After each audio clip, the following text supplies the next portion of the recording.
Hi, this is Chronicles, and I'm your host, Simon Rushton. Today, this morning, it's early hours of the morning, we have a lovely Evelyn in the car. She's from the same parish as my family in Jamaica, or her parents are, so she's British born, I believe. Mm-hmm. Okay, and we're just going to talk, have a general chit chat about life. And one of the subjects that came up was young ladies and the way they dress. We know it's been hot recently. We've seen a lot of hot pants. I've seen some things that were very, very surprising. What's your take on all that kind of thing, Evelyn? I don't know. Personally, for me, like my sense of style, I like to wear baggy clothing. It's just, I like to feel comfortable in what I'm wearing.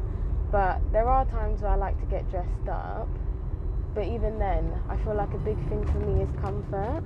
I don't like the idea of feeling uncomfortable when I'm out and about.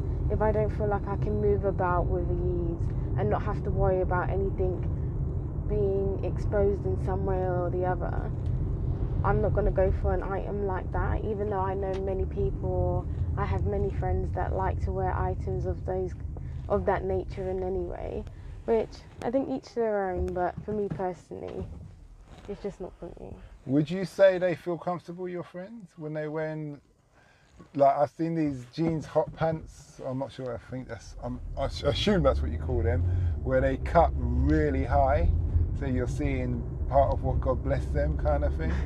I feel like the friends that I have, the ones that wear those kind of clothing items, yeah, they feel quite confident in those.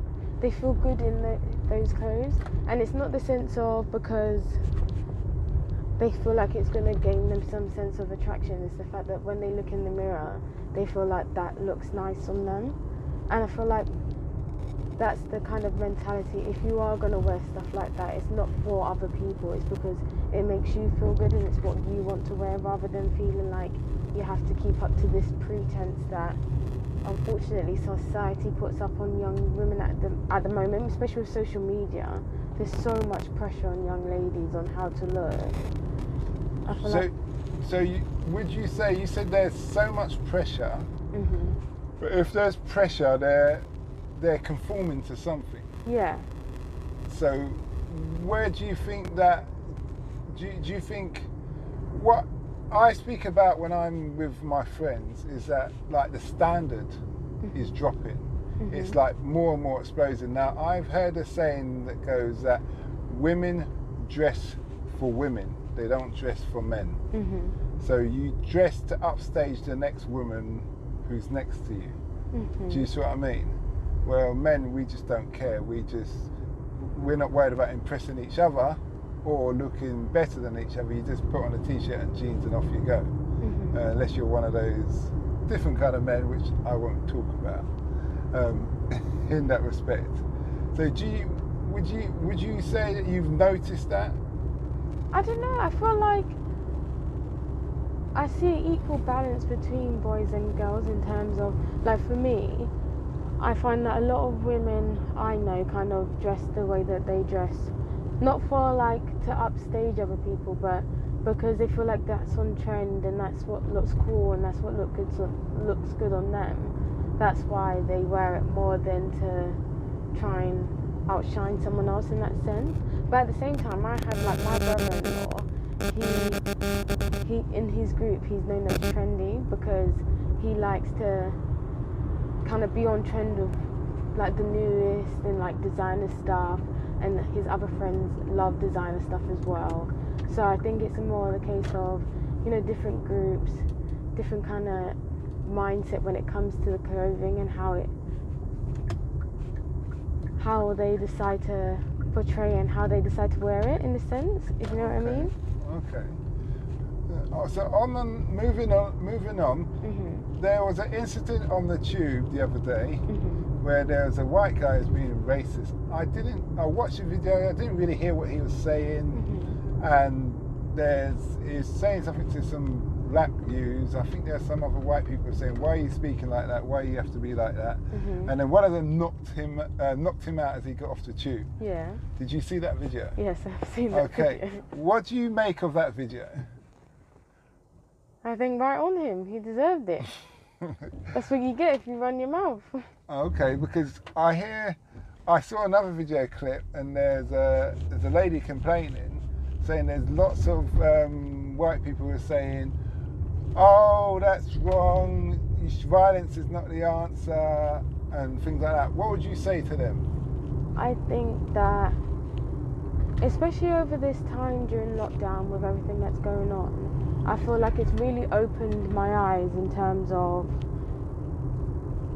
what, as black people, we've had to put up with, and the fact that I'm not going to be so apologetic or forgiving as much as I used to be in the past.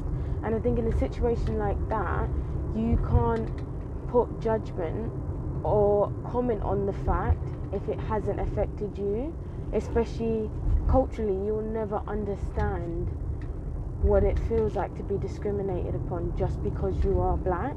So for that fact and that fact alone, you cannot comment on how it affects someone else.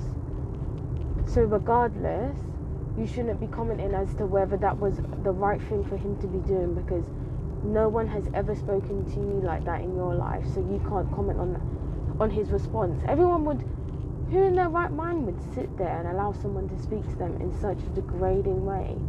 There's no way. There was the instance the other day where there's an EastEnders girl. I don't watch EastEnders, but I was told it's EastEnders. Did you hear about that one where she was racist down, was it Gravesend or Great Yarmouth or something? And it's all over a table chair, a chair at a table. She said she needs to use the chair, and they said, "Sorry, that was taken. My friend's just gone to the bar, blah, blah, blah." And she started to get really frustrated. She started to talk about Black Lives Matter, everybody's lives matter. And then she started to spit at the women and their children. So there's some ruckus. And greatly enough, a lot of the white people who were there said, "No, what you're doing is wrong, blah, blah, blah, blah." But point being, when she said she wants the woman arrested to the police couldn't find her. So what I look at it like this is, will the police manage to find these black youths that hit the white man? And if so, what's going to be the outcome? Because they couldn't find a famous person who shows their face on TV every day. Yeah. But suddenly they'll be able to find this person, if you see what I mean. Yeah. What do you think about that situation? The thing is, I never knew about the EastEnders. Oh, you didn't know? No, I hadn't heard about it, to be honest. Yeah. But, it's just ridiculous. I hear you. Have you ever experienced racial discrimination? The thing is, I feel like the only time I could outrightly say that I know it was directly because we were black. So I went to a secondary school in Deptford. So predominantly, most of the students there were of a black culture, and we did a camping trip to Hastings. So we've gone into the town for a day trip, and as we're waiting at the bus stop for our coach to come, this group of white children from another school came and started throwing rocks at us.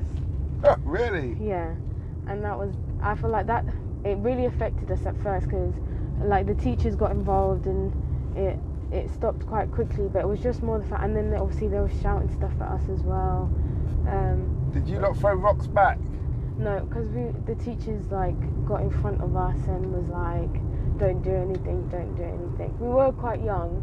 We were only in year 7 at the time. I don't know, what age is that? That's 10, 11. Oh, okay. And how old were these kids?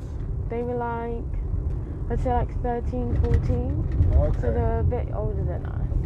But I feel like that's the only time that I could actually remember someone out. There's subtle things that people say, oh, you're pretty for a black girl, or stuff like that.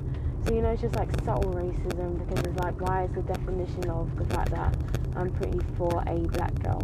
Why can't it just be the fact that why are black women in a separate category? That doesn't make any sense. That's an actual insult. But okay. Or when people used to call me a coconut because they said that I sounded really well spoken, and I was like, but then are you trying to say that black people are illiterate?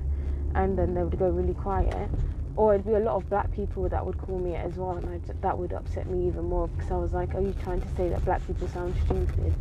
Like, It's a fair point. it doesn't make any sense.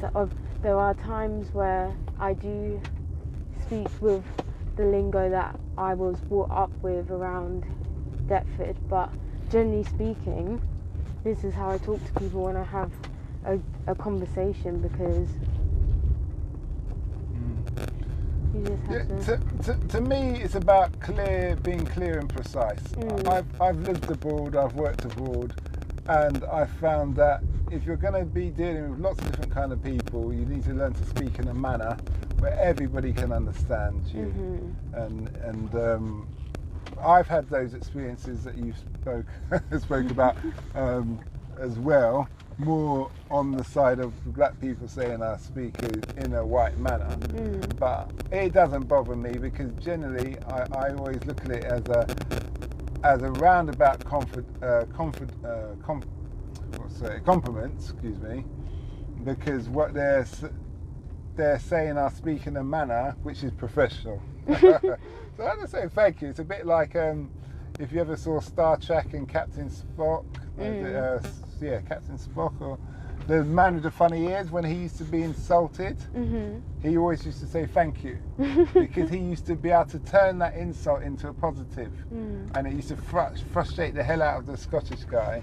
He used to always insult him in that respect of things.